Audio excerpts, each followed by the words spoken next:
right. Hello, everyone, and thank you for joining us today. We are at the end of an awesome and thought-provoking day here at GDDF, so I hope you've got a little bit more mind space for discussion on operationalizing responsible AI. We've only got 30 minutes and closing remarks from Manisha and Nick, so we're going to get right into it. First off, my name is Josh Mandell, and I'm the account lead for global development at IBM Consulting. Today, I'm joined by Kush Varshney and Zack Kahn, who will introduce themselves in just a moment. Two people that I've found to have truly unique depth and understanding of what goes into implementing AI in large, complex organizations. It's been a lot of fun getting to know them, so excited for this conversation. Kush, could you quickly introduce yourself, and then we'll move on to Zack? Yeah, thanks, Josh. It's great to be here. So my name is Kush Varshney. I'm a IBM Fellow based at the IBM TJ Watson Research Center in Yorktown Heights, New York. I am a machine learning researcher by training and work a lot on AI governance, the ways of making AI more responsible, which includes, reducing a lot of the different risks and harms, but also on the other side, which is thinking about how to make AI more useful, more beneficial for society, including in the development space. Great. Zack? Sure. And I'm Zack Kahn. I'm the Division Chief for IT Operations in the Office of the Chief Information Officer, and also an advisor to the CIO. So, and we do everything from managing all of the networks and applications and computers and phones and everything else to providing some of the thought leadership and hopefully new tools to everyone at USAID, including artificial intelligence and some of the other interesting things that we're doing. Thanks. Great.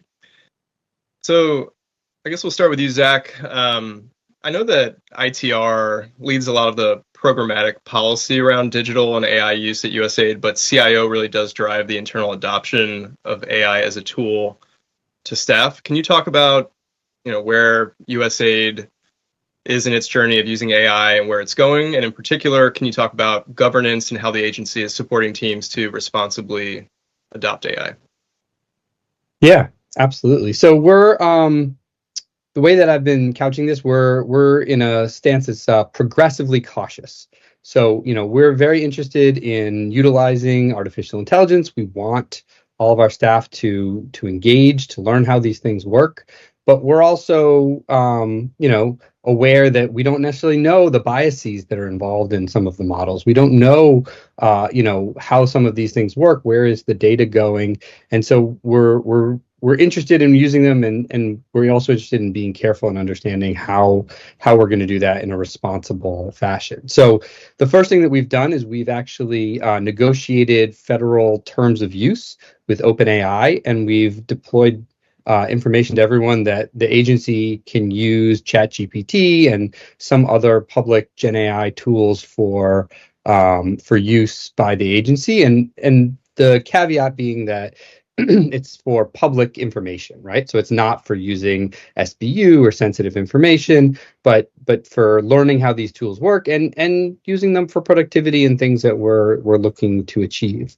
And so, I think that's kind of the sort of overall where we're at. I think from a Gen AI perspective or an AI perspective, I kind of look at it.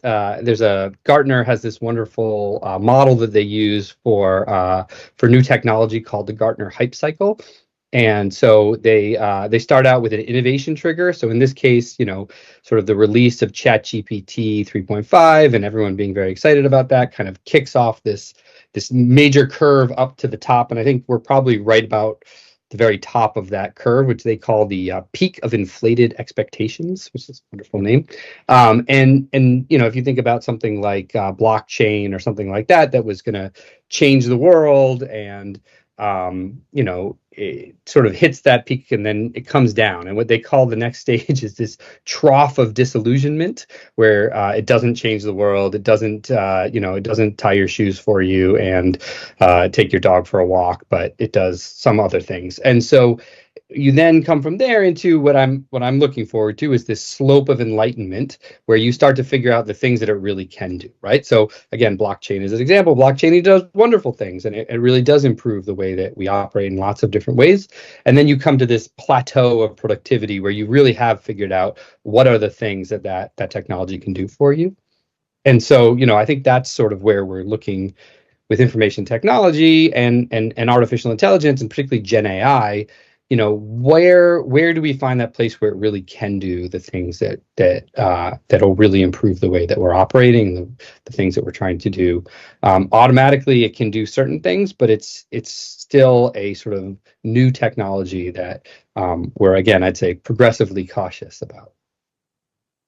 Yeah, thanks, Zach. And I think that super interesting. I love this point about the innovation trigger and this leading to inflated expectations. It's a good segue to Kush, who's been working on all this stuff for many years before that trigger and hype came along. So, Kush, can you talk about what you're doing at IBM Research? How do Zach's comments compare to what you're seeing with IBM clients and out in the broader research that you're leading? In particular, though, I'm curious about how our commercial clients are doing with responsibility in their AI. Are the conversations the same? Are they using, the open tools and frameworks that you've been developing? How do they compare? So, starting with, what are you doing? What's your role? How do we compare, your experience, your perspective with what Zach offered? Kush, I think you're on mute. I'm sorry about that. There you go. Yeah, so November 30th, 2022 certainly did change the world, I think. So that trigger was there. But what that means is, there's been machine learning, there's been AI of different kinds from well before that. And right now, I think most use cases aren't ones where generative AI is actually the most useful. It's actually more traditional modeling. So when we look at all of the different potential risks and harms, there are some that are clearly new because of generative AI, some that are amplified because of it, but then we have this whole set of traditional risks and harms as well. So things like the bias, fairness sort of issues, lack of explainability, lack of robustness, lack of transparency, all of those had been there beforehand. We, as Josh mentioned, have open source toolkits, as well as commercial offerings in that space. And then there's kind of completely new risks that we're seeing. So things like hallucination, leakage of private information, kind of bullying, gaslighting, these sort of behaviors as well, prompt injection attacks and so forth. So the mix of the old and the new actually play interestingly. So with fairness as an example, there's many commercial clients of ours that are actually using some of our mitigation algorithms for unwanted biases. So one example is a very big commercial retailer around the world.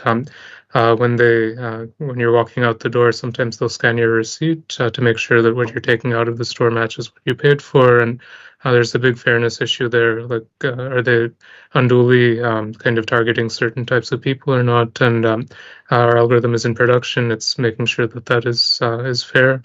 With USAID, we got some usage of our AI Fairness 360 open source toolkit for in Mexico and in the education space to make sure that programs for increasing gender equity there truly were equitable and so forth. So, and there's a lot there. And then on the new side of things with hallucination, actually, just this week, we released a new version of the product watsonx.governance, which has some hallucination detection techniques coming from my department and research all the way into product. So now that's available. So really, I think Zach is absolutely right.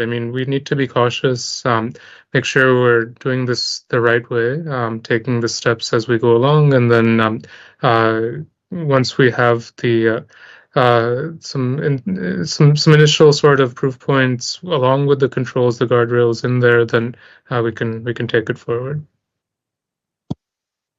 Thanks, Kush. And I mean, just one quick follow-up on this, because I think that sometimes there's a little bit of a curiosity about the commercial space. I mean, are leading companies, household names, I mean, are they implementing responsible AI? Are they using these tools, or is it more just kind of doing it and then reacting, and sort of responding to implement systems? Or, do you see them actually being methodical and implementing these frameworks and tools? Yeah, no, it's not just window dressing. A lot of clients across industries and sectors of ours really are investing in responsible AI, so fairness, explainability, transparency sort of things, and with the new side as well. So no, it's not something that's an afterthought.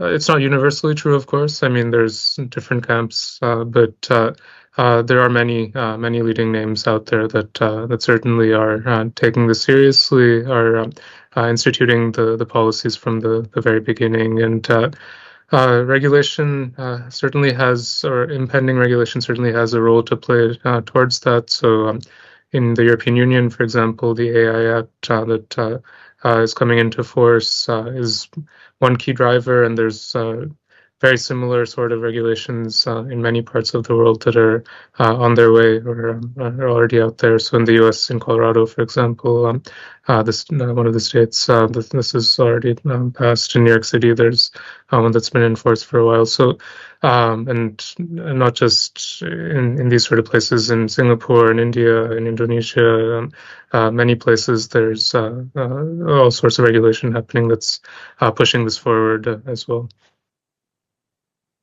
Thanks, Coach. So, Zach, I mean, I know that implementing partners all around the world are already using AI for everything from proposal writing to predicting demand for USAID programs. I'm curious, how is USAID going to equip its own teams to be able to counterbalance the sort of obvious effects associated with that trend? And kind of building on that from a question that in the chat, how do you think the agency might use AI to sort of to address burden reduction, for instance? Sure. Yeah, I mean, in terms of how we're responding to things like people using AI for grant writing and applications for jobs and things like that. I mean, I think we're in the same place as everybody is. It's suddenly something that we're struggling to deal with and understand how do we respond to that. It takes a lot more manpower to respond to hundreds of written, grant proposals than a few dozen. So it's definitely something that hopefully we can leverage the same types of tools to review and respond to. But it's definitely something that was I would say an unexpected challenge that we're starting to see increasing. The administrator actually talked about that in a press release yesterday, and so it's something that we're definitely aware of and looking at. In terms of burden reduction, that's certainly one of the major places where I think GenAI has a place, and not just GenAI, but artificial intelligence tools, large language models have a role to play. We've looked at a number of really great use cases and started thinking about them. One that's out there, the State Department has been advertising, is around looking at old cables that need to be declassified, and they can actually get through, millions of hours of somebody having to read through old cables, in a matter of minutes and save, hours and hours and hours of time. Similarly, we're looking to do things like be able to create multiple, annual reports out of various sources altogether, saving weeks of staff time. So there's a lot of things that are out there like that. I think one of the really interesting things, and this sort of gets back to what I was saying at the beginning, is, providing people the opportunity to use publicly available data to look at and use these GenAI tools is really of limited value, right? The place where we're really excited about not just burden reduction, but actually really providing real amazing, value to the agency and to the world is by leveraging the data that we have internally and made available. So, people have looked at our development experience clearinghouse, for example, which has 50, 60 years of contract information, of lessons learned, of deliverables. And it's something that's not very easy to search through. You certainly can't read 10 years worth of agriculture in Western Africa and come up with the best lessons learned in a quick way. But if you were to plug in, certain Gen AI tools into some of these things, you'd be able to do that. The World Bank is looking at these things. The Asian Development Bank, I know, has done some testing around these things. So there's some amazing things. And when you think about when you get to the unstructured data, right? Where does all of our information live? It lives in our email. It lives in our case, in our Google Drives and in our share drives and all of these places. If you can actually leverage that in a secure way, suddenly we're looking at something that could really, really change the way that we work and the way that we gather knowledge. And there's a quote that I really like. I was in South Africa last week in Pretoria, and we had a session with the mission talking about AI, and somebody asked this question. They were like, hey, this is all great, but it sounds like it's just kind of like, automation and helping do when does the AI start thinking for us, right? Like, when does it start doing really cool things? And I said, well, that's a really good question, but actually it reminds me of this really wonderful quote that I have, which I found on Instagram, as you do. And it says, I want AI to do my laundry and dishes so that I can do art and writing, not for AI to do my art and writing so that I can do laundry and dishes, right? So again, we don't want the AI to do the thinking for us. We don't want it to do that. We want it to do the things that allow us to do the thinking. We want it to provide us with more ability to do the analytics, to do the program design, to do the analysis and understand, what it is that we can really bring value to. And so I think that's something that we're really excited about. Again, it's a progressively cautious approach because it's, we're a heavily regulated industry. We can't just suddenly plug, public AI models on top of our, data and start seeing what's happening. But at the same time, we do have the opportunity to really make these changes and do some interesting things in the in the near future. And so we're really excited about that. And I think that we'll see a lot happening. Again, I think that we are at this, again, this sort of hype cycle thing where we don't really understand fully what it's going to do. But I don't think that takes away from the fact that it has incredible potential to really change the world and change the way that we operate. And it's just, we're going to have to go through that process to discover where we are and what we can really do. Yeah, Zach, thanks. I mean, and your last point about highly regulated, I mean, it really resonates because, I was in Ethiopia a couple weeks ago talking with mission folks, very similar conversations. And I think the example of, searching the deck is a fantastic one. I've seen multiple demos of that now. I think AWS showed me something that they cooked up in like an afternoon, and I was like, oh wow, like really simple, really clean. I think Wayne Voda did one, on his own doing a custom GPT. I think that, what really makes those things powerful is when they can access the data behind the firewall, right? Where you can actually generate current reports, start to streamline, PPRs and other, and that does require access to, internal documents. And I would say it adds one other thing too, which is it requires us to do some work on the back end, right? The metadata has to be right? The structures have to be correct. So it's not that you can just plug it in and suddenly it works. There is some operational work and some back end maintenance that needs to happen to make sure that you're enabling that the right way, so that it does have those things. And you do have to take time to train models to do some of this work. So it is, again, it's incredibly powerful, but it is something that is more than just you do in an afternoon and suddenly it works. Beautiful. Right. Yeah. I mean, actually, interestingly, kind of ironically, probably the pre-AI use case is using AI to annotate all of these documents and tag it properly. It's probably where that ends up going.